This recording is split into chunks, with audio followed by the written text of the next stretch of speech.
He has been granted interim bail for a day, that too under the supervision of the police. His wife is seriously ill. She's been admitted in hospital for more than 2 weeks now.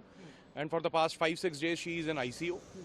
So that is why High Court has granted him. So will he going there in the custody or? Yes, he will. He will be going under the supervision of the jail staff and police. So what are the grounds in your plea for interim bail or custody parole? See, the grounds is that trial is going to take time, and mainly this interim bail application was filed on behalf of her wife, that she is in hospital.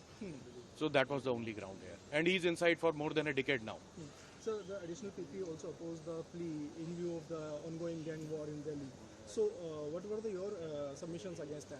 See, ongoing gang wars are going on in Delhi, but I don't have anything to do with it. Neeraj Bhavania is not involved. He's in jail for more than a decade. He has not been, implicated in any other case now. So, as the Constitution says and the Honorable Supreme Court says, bail is the rule and jail is an exception. It applies to everybody. And we have a reformation kind of a system here. If he is not allowed to go out and meet other people in the society, that is wrong. So any specific direction to jail authorities to take him to hospital? See, the jail authorities will make their own arrangements and the order will follow. We don't have, much on